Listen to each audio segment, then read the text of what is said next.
en esta época en la que valores esenciales de la humanidad contemporánea, como la libertad de prensa, la libertad de expresión y por supuesto la diversidad cultural, se ven amenazadas por problemas graves que afrontan diferentes regiones del mundo, también la nuestra, como la exclusión, se hace realmente esencial, vital, eventos como este, que nos permiten reflexionar de una manera urgente sobre la forma de luchar contra la exclusión social, contra toda forma de exclusión, contra todo aquello que atenta contra los valores en los que todos los que aquí estamos creemos y que todos defendemos.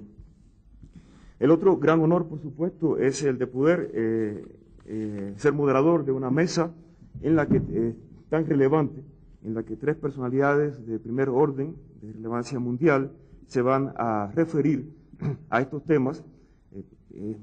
A mi lado, la doctora Nina Pacari, ex ministra de Relaciones Exteriores de la República del Ecuador; Monseñor Gregorio Rosa Chávez, destacado luchador por los derechos humanos en su país y también por la paz; y por el profesor Armand Matelar, destacado estudioso, investigador, docente de temas de comunicación y emblema de las relaciones de lado a lado del Atlántico entre el viejo y el nuevo mundo, entre Europa y América Latina, unidas por tantos lazos de historia común, de historia apasionante, y también herederos, ambos continentes, de una riquísima diversidad cultural en la que todos creemos y por la que todos tenemos que luchar para seguir preservando, para que esta época de globalización deje de ser, como aquí se ha dicho, una época de globalizados y globalizadores, y para que la globalización se convierta realmente en un derecho y en una suerte para todos, para cada uno de nuestros pueblos, para cada uno de nuestros ciudadanos. Para dar inicio a esta primera parte, vamos a tener tres conferencias de aproximadamente 45 minutos cada una de ellas, seguidas de un receso de unos 15 minutos, y solamente en la segunda parte vamos a pasar a las preguntas y respuestas, por lo que desde ya les rogamos que vayan tomando nota de sus preguntas para que durante el receso no las pasen y que nuestros distinguidos conferencistas, panelistas puedan responderlas en la segunda parte de la mañana de hoy. Para iniciar esta mañana vamos a pasar la palabra a la doctora Nina Pacari. Voy a leer brevemente algunas informaciones sobre su relevante trayectoria. En primer lugar, algo que me parece muy poético y muy hermoso, su nombre en quechua quiere decir fuego de amanecer. Natural de Cotacay, Imbabura, en Ecuador, Nina Pacari es licenciada en Ciencias Políticas y Sociales, abogada y doctora en jurisprudencia. Fue la primera mujer indígena latinoamericana en ejercer el cargo de ministra de Relaciones Exteriores, mientras duró la breve alianza integrada por organizaciones indígenas, sociales y grupos militares que llevó al poder en Ecuador al presidente Lucio Gutiérrez.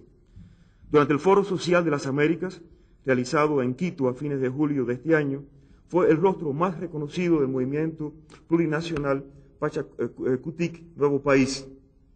Al menos para los afuerinos, Nina Pacari es una de las fundadoras de esa fuerza política que actualmente coordina y dirige Gilberto Talagua, y cuya columna vertebral es el movimiento indígena.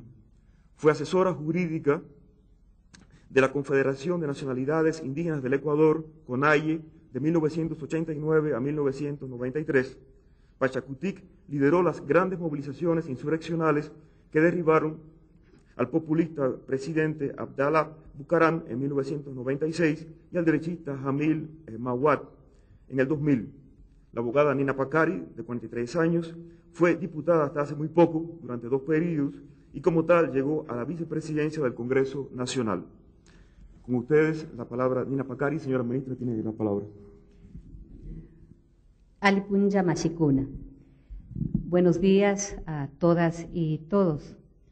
Primeramente quisiera agradecer por esta invitación a Radio Nederland y Radio Educación, que nos parece sumamente importante impulsar este evento de gran debate reflexivo y podamos de una u otra manera también colocar una voz desde nuestro punto de vista. Pero a la vez quisiera agradecer también a los organizadores por colocar en esta mesa de debate junto a Armando Matelar. Diría, lo conocí por los años 87 en un seminario internacional que realizamos en Quito, Ecuador. Y en esa época, en nuestra juventud, la voz de Armando Matelar fue sumamente importante, porque el analizar y profundizar alrededor de cómo a través de los medios de comunicación, cómo a través de los cómics, por ejemplo, se podía proyectar una manipulación ideológica que puede terminar desvirtuando conceptos de ciudadanías, de democracias, de luchas sociales, en fin, eran elementos fundamentales para nuestra formación, pero sobre todo para tener una mirada abierta de las lecturas, una mirada abierta a la información, escarbarlas y poder procesar de la mejor manera para no quedar atrapados en las redes de la manipulación. De hecho, el tema que hoy nos convoca sigue vigente y es el rol de los medios de comunicación y su papel en los procesos de integración e identitarios. Y sin duda, para el caso de los pueblos indígenas, diríamos, en relación a los grandes medios, nos parece una cuestión tan lejana, tan difícil, tan inaccesible. Pero también en la búsqueda de las alternativas nos parece tan importantes y tan posibles cuando se buscan mecanismos alternativos de los cuales podamos hacernos eco para su potencialidad y ponerlas al servicio, sobre todo, de una movilidad social importante para generar también cambios estructurales. De hecho, en ese punto de reflexión, bien valdría señalar las palabras de Ignacio Ramonet, que con mucha razón, por ejemplo, nos señala que la prensa y los medios de comunicación han sido, durante largos decenios, en el marco democrático, un recurso de los derechos ciudadanos contra el abuso de los poderes. Y tenía su razón de ser esta reflexión, en la medida en que justamente utilizando los medios de comunicación podíamos hacernos eco de la denuncia sobre violación a los derechos de la vida, de la integridad física, o lo que en el caso de los pueblos indígenas lo llamamos también la afectación a la identidad cultural. Pero también con el auge del neoliberalismo, las grandes economías atrapantes, excluyentes a la vez, uniformizantes que no dejan a la vista de los pueblos indígenas de retomar procesos neocoloniales como tal. De hecho, también los medios han formado parte de esa ruta y de ese sainete. Mirando solamente en el caso del Ecuador, por ejemplo, comienzan a formar grandes corporaciones. Los propietarios de la televisión son propietarios de la banca. La banca son propietarios de distintas empresas, desde las cervezas hasta textiles. Es decir, un monopolio recalcitrante que de hecho le coloca al poder político, por ejemplo, atrapado en las redes del poder económico. Y si algún rato, por ejemplo, por el peso que había desde los medios de comunicación para los efectos de la denuncia, se les llamaba el cuarto poder, muchas veces nos ponemos a pensar que sin duda, a ratos, son el poder fáctico o el poder real, le decimos, en la medida en que colocan en la agenda el tema del debate, colocan de pronto a quien quieren subir de espuma para una imagen o a quien quieren también destruir. Entonces, hay una cantidad de cuestiones que están de por medio que, en la medida de que los pueblos indígenas también hemos comenzado a ser actores visibles de los procesos societales y nacionales, tenemos que entrar en esta relación también con estos grandes poderes. Y por eso me parece, apelaré nuevamente a Ignacio Ramonet, que como los medios de pronto pueden ponerse desde ese contexto del monopolio económico, también al servicio de unas estructuras que terminan generando asimetrías enormes entre ricos y pobres, a lo mejor corresponda crear un quinto poder. Un poder desde la ciudadanía que controle a estos medios para exigirles ética o para exigirles también mayor espacio, para exigir democratización y en el caso de los pueblos indígenas diríamos también una perspectiva intercultural en los enfoques de lo que serían sus programas, así en términos generales. Entonces, si bien podemos coincidir con estos puntos de vista, creo que uno de los temas centrales que nos coloca para los pueblos indígenas son dos elementos: rendición de cuentas y perspectiva intercultural. Cuando decimos rendición de cuentas, al menos en los últimos 15 años, en los cuales el movimiento indígena del Ecuador ha sido un sujeto activo en la dinámica nacional del país, a veces miramos que hay afloramiento de racismos. En otros momentos, hoy están con los pueblos indígenas en la medida en que de pronto hay un sensacionalismo de por medio, o en otro momento estamos para atacar a los mismos. O en el ámbito de la política, un medio que de pronto defiende rajatabla por más que un gobierno sea corrupto y el momento que cae también se pone de lado atacando en que era corrupto y a decir cosas que antes no lo señaló. ¿Quién toma cuentas también en ese caso de una ética en ese desenvolvimiento? Entonces creemos que es importante ética y control social en el ejercicio del poder, ética en el ejercicio de los medios de comunicación, ética y control social en los propios procesos sociales, porque tampoco estamos exentos de problemáticas inherentes a marcos de corrupción.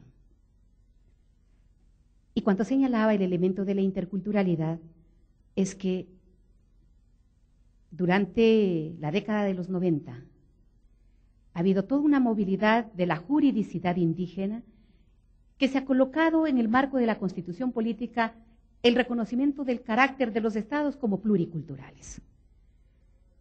Y para este centro de definiciones, la celebración de los 500 años fue el punto de partida. Sin embargo, no obstante el reconocimiento del carácter del Estado como pluriculturales, no hay un ejercicio de las políticas públicas con una perspectiva intercultural. O en la convivencia societal todavía no asumimos con una conciencia plena del ejercicio de la interculturalidad. Y también en los medios, también todavía nos falta un ejercicio de la interculturalidad. Por ejemplo, en el caso del Ecuador, solo en un canal de televisión, sistema, existe un programa de noticias en idioma quechua con actores indígenas, a las 5 de la mañana, que muchas veces no los alcanzamos a oír. Y en un programa denominado La Televisión, en Ecuavisa, es donde están presentes, por ejemplo, una presentadora del pueblo negro, una presentadora indígena, como parte sujetos presentes, pero en cuanto a programas ausentes de una perspectiva intercultural de las noticias, por decirlo menos, pero más ausente todavía respecto de la vida societal plural que lleva que tiene un país. No se dice jamás qué pasa con los pueblos quichua, con los pueblos shuar, sus problemáticas, sus sueños, sus esperanzas, sus dilemas, sus problemas. Es decir, no obstante la presencia, con una ausencia brutal. Y frente a desencuentros de esa naturaleza, todavía nos falta construir mecanismos de relacionamiento que nos puedan llevar por un camino de una comunicación más fuerte, más sólida, y que los medios puedan también estar al servicio de un ejercicio de esa naturaleza. Diríamos igualmente, ¿cómo? No obstante el señalar las grandes corporaciones de medios, en fin, también desde espacios societales se han logrado colocar medios alternativos, posibilidades que puedan llevar adelante los propios pueblos.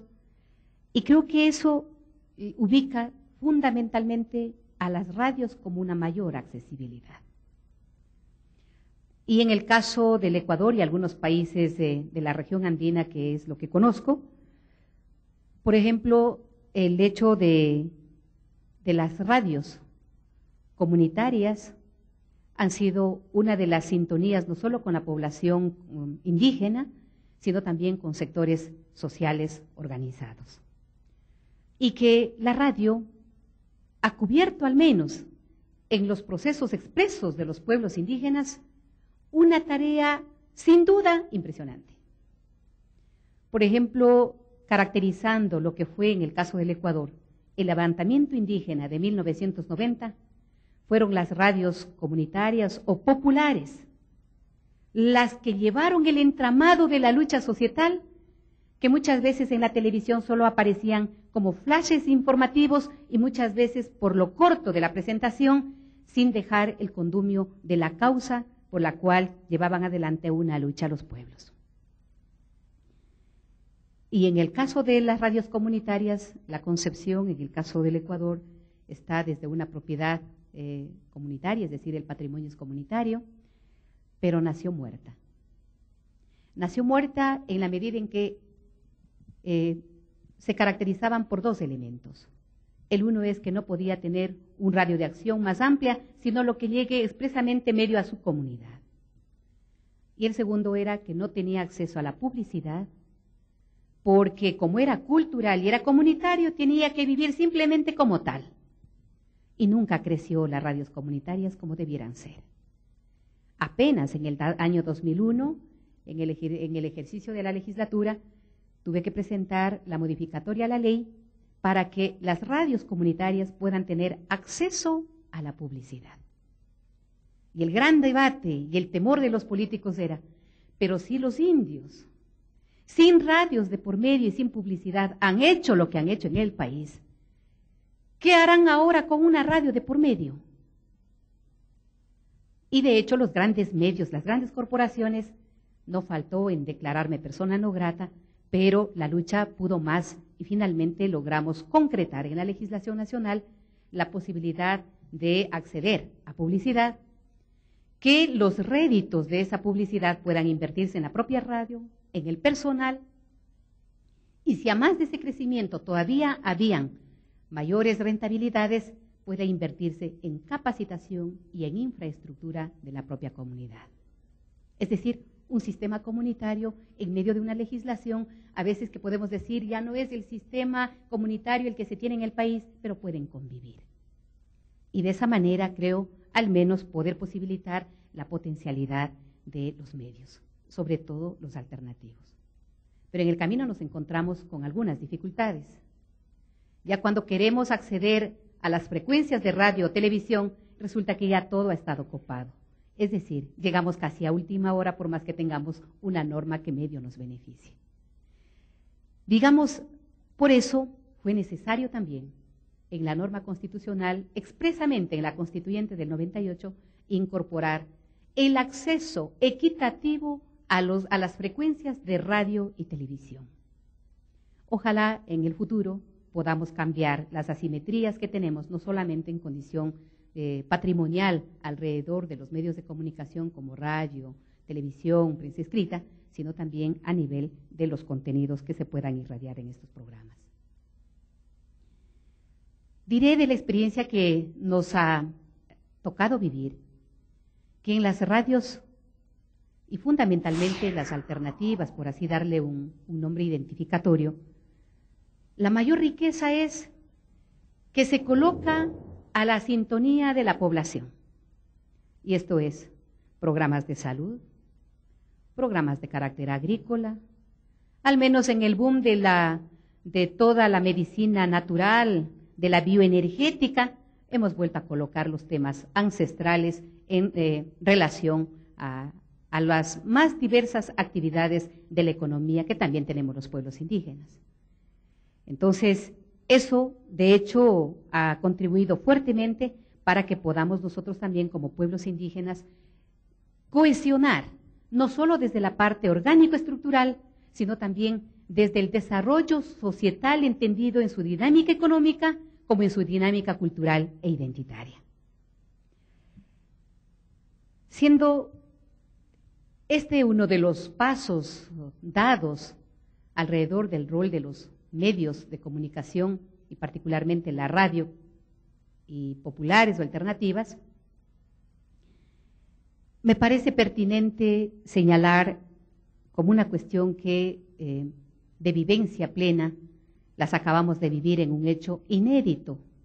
En el caso del Ecuador, con Radio La Luna, que fue partícipe clave de la rebelión de Quito, que concluyó con la destitución del coronel Gutiérrez de la presidencia de la República. Y en estos hechos, en esta época, diríamos a nivel de los medios, hay un gran perdedor. Es la televisión, como mecanismo de comunicación. De hecho, se dice, según los datos en el Ecuador, que a partir de diciembre del 2004 hasta la caída de Gutiérrez, alrededor de $1 millón que se invirtió en publicidad, el 50% fue a parar a Telesistema, el 30% a Gamavisión, el 15% al Canal 4, el 10% a Ecuavisa. Y eso implica que de pronto, bueno, y otros datos a otras pequeñas, pero si nosotros comparamos cómo Telesistema defendía a rajatabla al gobierno y para eso orientaban contenidos de manipulación psicológica incluso, podemos entender cómo los medios estaban atrapados o estaban haciendo peso en función de una cohesión, poder y medios. Y con razón, el escritor colombiano Héctor Abad Faciolini señala que una de las manipulaciones más peligrosas, más perversas, es la manipulación intelectual ideológica. Y frente a eso, ¿cómo inyectamos un detenimiento, un PAE? No es otra cosa que la educación, no es otra cosa que la investigación, no es otra cosa que saber leer la información. Pero personalmente, interiormente, sí me asusto. Porque si tenemos un promedio medio del 54% de la población con apenas bachillerato, miro que el problema estructural de la educación es enorme. Y frente a eso, creo que hay retos sumamente fundamentales como para también poder hacer frente a una situación que, de hecho, en el rol y uno de los papeles de la manipulación ideológica, podemos estar nosotros también siendo atrapados. Pero en este hecho, a través de los medios, yo creo que se hicieron presentes desde los actores, progobierno y oposición, cómo utilizamos a los medios para canalizar los objetivos. En el caso de la oposición, tuvimos mucha negativa respecto de los medios, sobre todo de la televisión, para poder sacar una campaña publicitaria. Pero el gobierno sacó utilizando nuevos estilos, desde actores clase medieros o empresariales, convocando o llamando a una reflexión. No salgan al paro porque hay que trabajar y solo los vagos van a la huelga. Y si nosotros escarbamos un poquito estos mismos contenidos, en el caso de los pueblos indígenas diríamos, los terratenientes nos decían, cuando nuestros abuelos se organizaban, ¿para qué se organizan? Son vagos, solo los vagos se organizan. No deben estar organizados para reclamar sus luchas. Es decir, un contenido feudal de por medio, también en estos siglos, como para poder mantener, en este caso, la corrupción, que era una de las características del gobierno de Gutiérrez. Y creo que en ningún otro momento del país hemos vivido una desorientación de lo que a través de los medios de comunicación se pudo proyectar. Por ejemplo, el hecho de señalar que la oposición, y en referencia al movimiento Pachacuti, el hecho de que por estar en la oposición el Partido Social Cristiano de un ultraderechista, León Febres Cordero, también estaban otros partidos como la Izquierda Democrática de corte progresista y el movimiento político Pachacuti. Entonces lo que nos atacaban era: dejen de ser cola de león, que logró un impacto impresionante, que en nuestras propias bases nos decían: no se pongan a la oposición, no peleen en ese sentido, y que tienen que estar fuera de lo que tendría que ver el entorno de la oposición con León. Es decir, el manejo lingüístico para poder colocar un tema de pronto de preservancia de gobierno, pero inusitadamente también el gobierno defendiendo a la vez a otra oligarquía, porque el partido del PRIAN, de propiedad del multimillonario Noboa, estaba justamente con el gobierno. Y, digamos, en este caso, frente a una guerra psicológica, a un caos, los medios cumplieron un rol de desinformación, de confusión y una especie de anestesia colectiva. Frente a eso, yo creo que fue importante dejar el desánimo a un lado y ver las distintas posibilidades de una reacción ciudadana que mire más allá de ese horizonte, que si bien estaba en disputa oligárquica, era la oportunidad para colocar los puntos de vista y la demanda ciudadana respecto de los cambios estructurales que de hecho se aspiraba a que no estén concentradas en manos oligárquicas. Diríamos entonces, el rol de los medios fue sumamente importante a favor o en contra de una posición. Y fue la radio, y sobre todo las radios populares, las que jugaron su rol fundamental en la rebelión de Quito. Como el quehacer político también se ha deteriorado, como los marcos de corrupción también se habían profundizado, y creo que no hay país en América Latina que se escape de la crisis institucional de los partidos políticos, la ciudadanía se pronunció por no querer saber nada de ningún político. Entonces, ¿quién convocaba para poder frenar una dictadura en ciernes que se estaba dando en el Ecuador? Y la Radio La Luna cumplió el rol de articulador, de medio convocante y de un espacio democrático que dio apertura a la democratización de la palabra, abiertos sus micrófonos a la sociedad que creería que es el momento en que se produce un pacto de medios para un proceso social.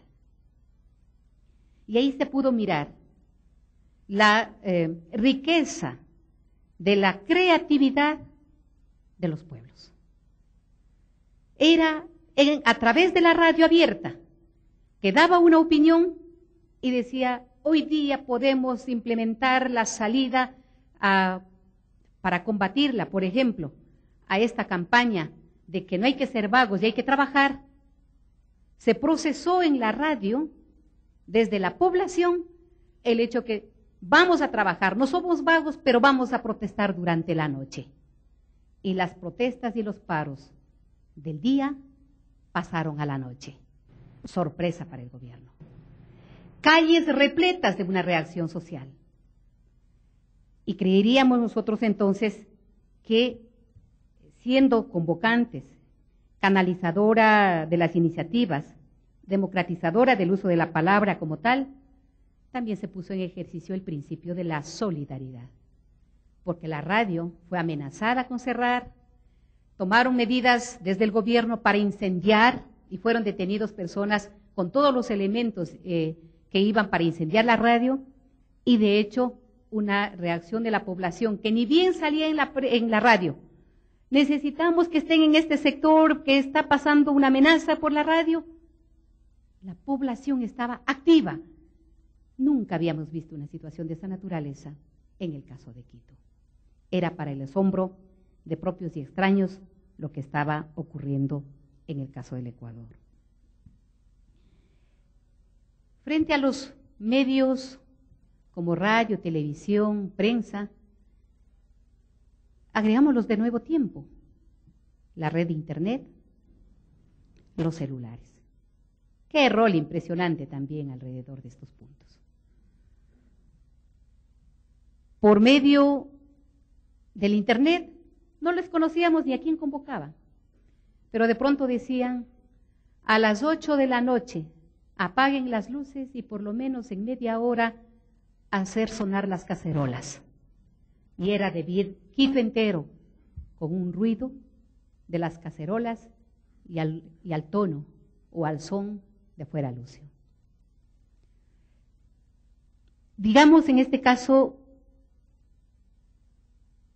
se dan a la par marcos de reafirmación territorial, porque los centros a donde permitían que la convocatoria estaban ubicados en espacios que a ratos, haciendo un cuadro comparativo con nuestro proceso histórico, diríamos, la Plaza de San Francisco ha sido muy tradicional para todas las luchas obreristas. En el caso de los pueblos indígenas, cuando nos hemos tomado Quito, eran los parques, sobre todo el Parque El Arbolito. Y hoy, que en esta ocasión la rebelión de Quito, si bien participaron sectores populares, sectores de clase alta, fundamentalmente fueron clase media, estudiantes, se colocó como territorio simbólico la Avenida de los Chiris, que es una de las avenidas que ahora pasan, de hecho, también a la historia del país. Y con los ruidos que decía, como la tuvimos que vivir en esos días, uno volvía a recordar la obra del Tambor de Ojalata, o la película El Tambor de Ojalata, cuya acción también podía dejar sin sintonía a las marchas marciales de la época de los nazis. Cuando señalaba lo de los celulares, diríamos, era más popular que la internet. No había persona donde no se lo puede encontrar, entonces no era necesario ir a la casa para buscar el teléfono fijo y encontrarles. El celular nos encontraba en todo lado, aquí estoy, y por más que la multitud de 100,000, 200,000 en las calles de Quito podían estar, había lugar para el encuentro. Encuentro de familias, encuentro comunal, una situación sin precedentes como señalaba. Entonces diríamos nosotros que la rebelión de Quito, y sobre todo orientada, dada a difundir, pesada con todo la apertura de Radio de la Luna y 8 radios más que se sumaron, diríamos que a ratos nos sentíamos en un proceso liberador. Un proceso liberador que daba espacio para la palabra, espacio a los nuevos rostros, que son rostros ciudadanos, que no eran de los sectores sociales organizados, y esta es una de las caracterizaciones también importantes, porque en muchas de las ocasiones, pues a nivel tanto nacional como internacional, lo que se había señalado es el movimiento indígena, tumba gobiernos, y hasta ahí, sin procesar que hubo más presencia diversa, pero en esta ocasión el hecho de que fueron desde los actores ciudadanos y por un tema tan abstracto como es la democracia o la constitución política. Y de hecho demandando reformas y una democracia de carne y hueso que tenga que ver con la redistribución económica para justamente superar las brechas de inequidad existentes. Con todo esto bien podríamos decir que la rebelión de Quito, en la rebelión de Quito hubo la imaginación al servicio de la democracia y de los derechos humanos. O como diría Armando Silva, lo imaginario utiliza lo simbólico para manifestar su sentir, su visión y su acción. Y eso es lo que ocurrió porque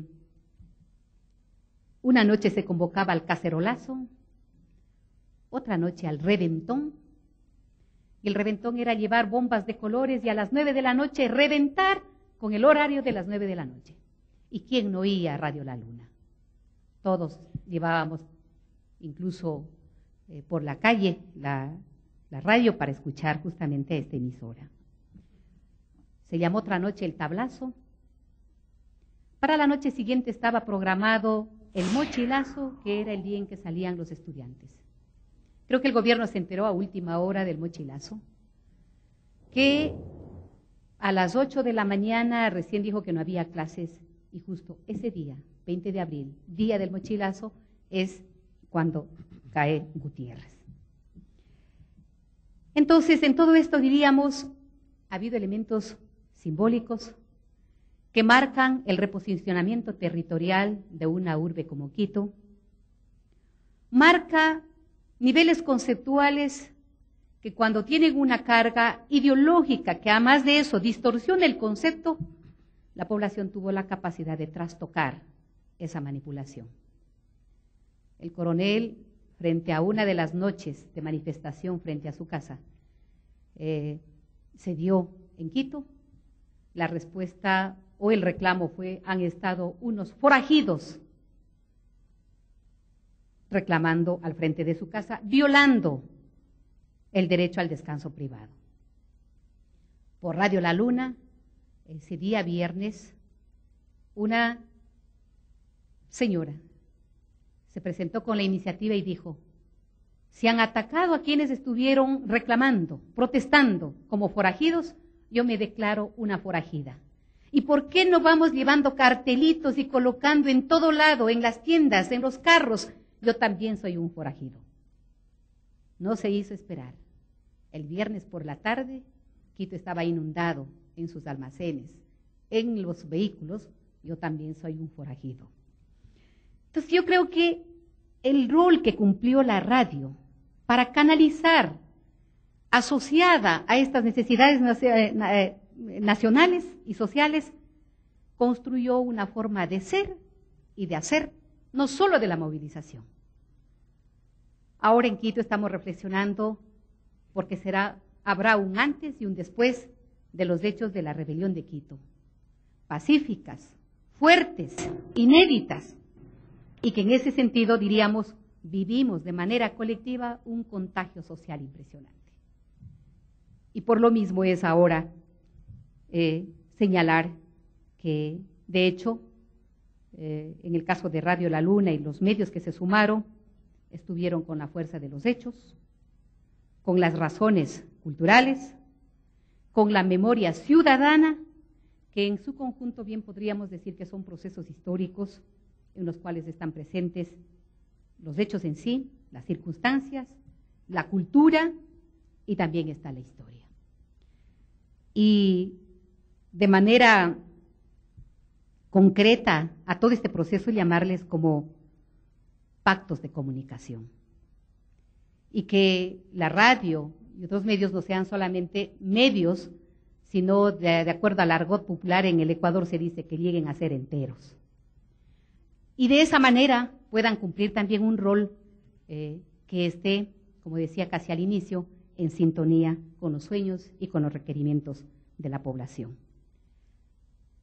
Esto era lo que en concreto quería compartir alrededor de nuestra experiencia como radios alternativas o comunitarias o aquellas que se ponen al servicio de una causa que tiene que ver más con un sentido de bien común, más que de grupos que puedan seguir detentando el control del poder económico o político, y que de hecho se abren nuevos momentos de reflexión para regenerar la política, para buscar más marcos estructurales de nuevas dimensiones para los nuevos tiempos, y que puedan también, sin duda, mirar una democracia que aterrice en lo económico, porque a nivel institucional, electoral, si bien es una de las cuestiones que están reconocidas o ejercidas o tomadas en cuenta, creo que el ámbito de la economía y también de una perspectiva intercultural, todavía está en proceso de construcción.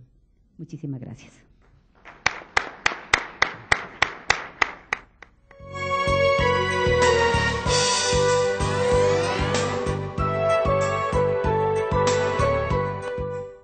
Monseñor Rosa Chávez, de 58 años, es obispo auxiliar de San Salvador, es colaborador histórico de Monseñor Romero y también es presidente de Caritas para América Latina y el Caribe.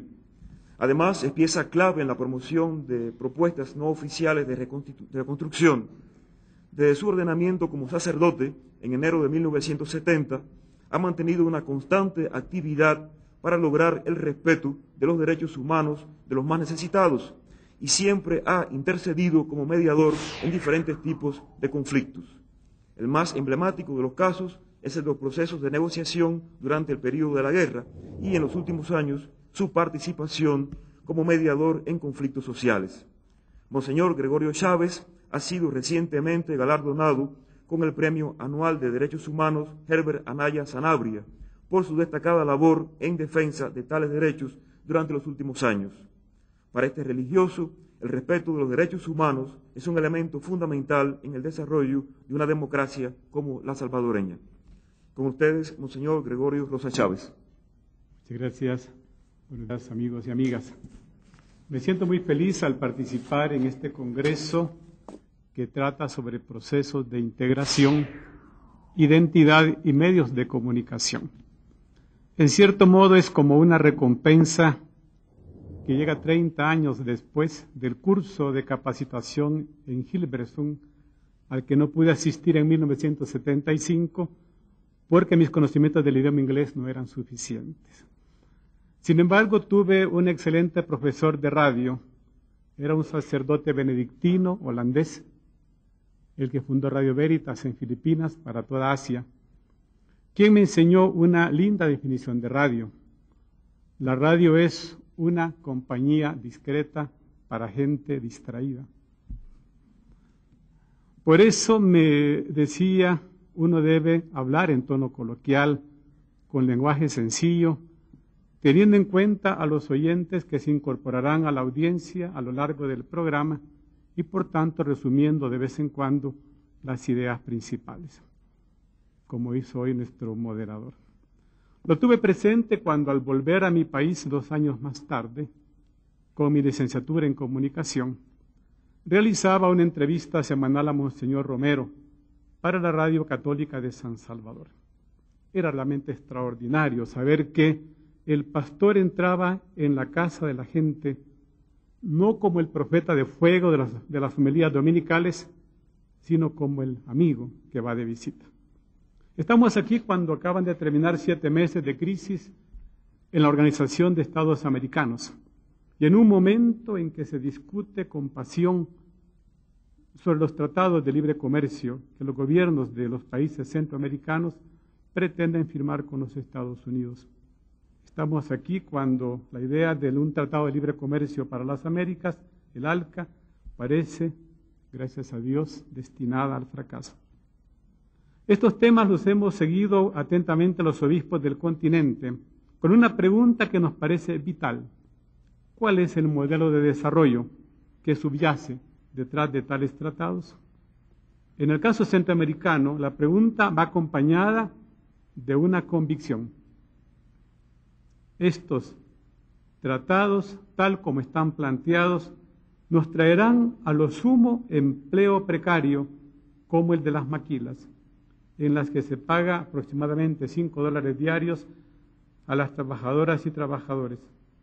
Todos sabemos que con empleo precario no se puede pretender un auténtico desarrollo humano. Pero hay algo más. Centroamérica solo tiene futuro como región. Sin embargo, los tratados de libre comercio se han negociado separadamente, país por país.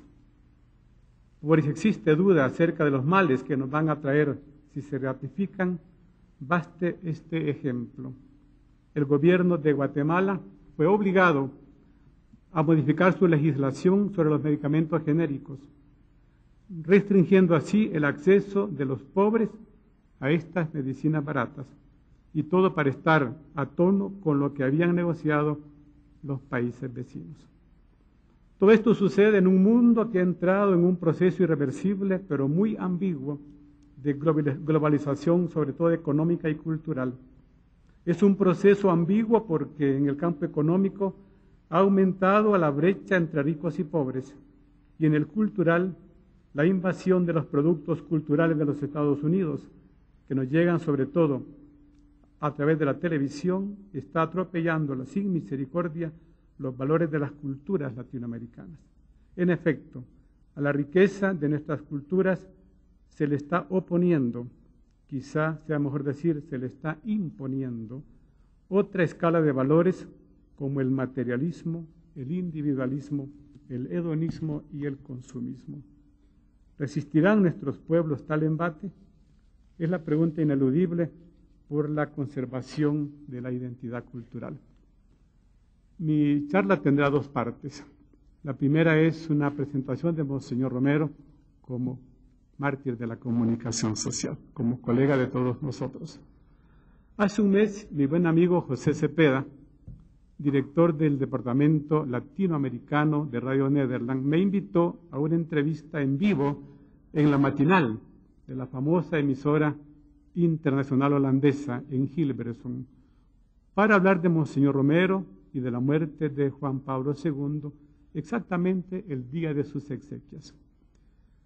Cuando me senté frente al micrófono, después de haber visto el imponente estudio de transmisión, recordé el día en que con Monseñor Romero grabamos nuestro primer programa de radio en San Salvador. Lo hicimos en un cuartito donde apenas cabíamos los dos. El equipo técnico estaba compuesto por un pequeño amplificador Philips, Holanda siempre, ¿verdad? 2 micrófonos de mala calidad, un tocadisco barato donde poníamos el disco de acetato con el tema musical y una sencilla grabadora de carrete abierto. Ni soñar con las nuevas tecnologías que han revolucionado las comunicaciones en las últimas décadas. Yo hacía las preguntas y Monseñor Romero, además de contestar, se encargaba de los botones de control de volumen. Igualmente sencilla era la radio del arzobispo que transmitía el programa de los días miércoles a la 1 de la tarde, con un notable éxito de sintonía. La radio de cada domingo a partir de las 8 de la mañana transmitía a todo el país la misa del arzobispo. Cuando llegaba el momento de la homilía, El Salvador entero estaba pegado a su aparato de radio. La mayoría escuchaba a Monseñor para saber qué pasaba en el país y cómo había que juzgar los acontecimientos. Otros, unos pocos, pero muy poderosos, lo hacía para ver cómo sorprender en error al pastor para luego atacarlo. Al evocarlo esta mañana como el salvadoreño más conocido en el mundo, quiero declarar ante ustedes que Monseñor Romero fue un mártir de la comunicación social, porque combatió como David contra Goliat, llevando en su onda, aquí había que quitar la H y decir poniendo en la onda radial, únicamente el arma de la palabra libre y liberadora del profeta de Dios, una palabra tajante como espada de 2 filos. Es un honor para nosotros recordar que murió detrás de un micrófono 2 segundos después de su última homilía. Mis reflexiones estarán muy marcadas por su mensaje y su testimonio. Esa voz que llenaba los corazones de luz y de esperanza inspira hoy iniciativas humildes como las radios comunitarias y las emisoras educativas. Ante el fenómeno creciente de la concentración de los medios en pocas manos y el predominio del carácter comercial, dejando fuera la responsabilidad social de los medios, el ejemplo de Monseñor Romero inspira las mejores iniciativas en el mundo entero. La precariedad de los recursos con los que él contó nos debe recordar algo que a veces se olvida cuando se pone el acento en las nuevas tecnologías, que antes que los instrumentos está esa realidad maravillosa que llamamos comunicación humana. Y cuando decimos comunicación humana, pretendemos ir más allá de la mera transmisión de datos. Estamos hablando de diálogo, un diálogo que devuelve la palabra a los pobres y va construyendo un mundo nuevo, justo, fraterno y solidario. Esa pasión nos une a todos los que participamos en este encuentro. Todos creemos que otro mundo es posible. Es posible en la medida en que nosotros lo hacemos posible. Es posible en la medida en que se va superando la brecha digital que divide en dos bloques a los latinoamericanos, los inforricos y los infopobres, los conectados y los desconectados. Aquí vimos un ejemplo de cómo los pobres se conectaron y los pobres conectados son invencibles. Monseñor Romero fue realmente un radio apasionado. Conocemos este término de José María López Vigil, un radio apasionado. Su compromiso con la emisora de la Iglesia Arquidiocesana era total, y su amor a la Iglesia, entendida según las enseñanzas de Medellín y Puebla, llevaran hasta el martirio. Por eso quisiera comenzar esta charla con esta semblanza del hombre de radio que fue Monseñor. Desde que lo conocí, lo vi muy ligado a la radio. Estoy hablando de los tiempos anteriores al Concilio Vaticano II, cuando yo era un joven estudiante del seminario y él un celoso sacerdote que tenía a su cargo la Catedral de San Miguel en el oriente de El Salvador. Dos momentos fuertes había en su agenda de comunicador. En primer lugar, un programa diario de 30 minutos llamado La Oración de la Mañana, que gozaba de gran audiencia dentro y fuera de la diócesis de San Miguel. El otro era la transmisión radial de la misa dominical. La Oración de la Mañana era un programa que él grababa en la sacristía. El equipo era todavía más humilde que el que usábamos después en San Salvador. En una ocasión, después de cenar, mientras escuchábamos Radio Vaticano, en un radio de tubos como los que evocó ayer el doctor Sergio Ramírez Mercado, me invitó a que le acompañara durante la grabación. Yo estaba de pie a su lado. De repente mencionó mi nombre y añadió, les va a decir unas palabras. Al instante me pasó el micrófono y sin previo aviso yo improvisé un saludo. Al final de la grabación me dijo, te salió bonito. Yo recuerdo esa fecha como el día en que nació mi vocación de comunicador. El otro gran momento era la misa dominical que presidía el obispo de San Miguel. Monseñor Romero la comentaba para la audiencia radial. Eran tiempos en que la misa se decía en latín y de espaldas al pueblo, y a veces también de espaldas a la historia. Además de los comentarios y la descripción de los ritos, el padre Romero tenía a su cargo la homilía. Esa era su fórmula para hacer radiofónica una misa en latín. Gracias a la radio se dio a conocer y llegó a ser reconocido como el mejor predicador de la zona oriental. Un salto cualitativo en su forma de entender la radio y de hacer radio tuvo lugar cuando Monseñor Romero asumió inesperadamente el pastoreo de la Arquidiócesis de San Salvador. Esta nueva visión responde al descubrimiento más pleno de lo que implica la misión evangelizadora de la Iglesia en medio de una realidad marcada por la injusticia estructural, en un ambiente en que los medios de comunicación social no dicen lo que está pasando, ignorando la violencia brutal que llegó a su clímax cuando estalló la guerra. Durante este periodo, la radio del arzobispado se convirtió en algo tan importante como el pan de cada día. Era nuestra radio La Luna, Nina. La experiencia de comunión colectiva de los sectores más sufridos del país con la emisora de la Iglesia no tiene precedentes en la historia de la radiodifusión salvadoreña. La prueba más patente de eso era la misa dominical del arzobispo. A esa hora, la audiencia de la radio era tan alta que uno tenía la impresión de que estábamos en una cadena nacional. La homilía duraba aproximadamente 45 minutos. En una ocasión duró 2 horas y la gente no se aburría, ni por eso durara menos de 2 horas. Monseñor en su diario cuenta un caso simpático. Un día estaba predicando y se fue la luz. Siguió la misa y al final volvió a la luz. Y él dijo, bueno, ya vino la luz.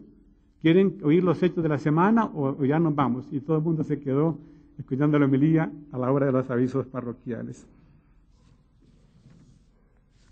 En el diario de Monseñor Romero encontramos frecuentes alusiones a las vicisitudes de la radio, reportes de audiencia, desperfectos, interferencias, bombas que la destruyen, cuestiones administrativas, atentados terroristas del gobierno, nuevos proyectos, políticas que se deben seguir para la programación, situaciones conflictivas al interior de la emisora, dificultades para el sostenimiento, etc.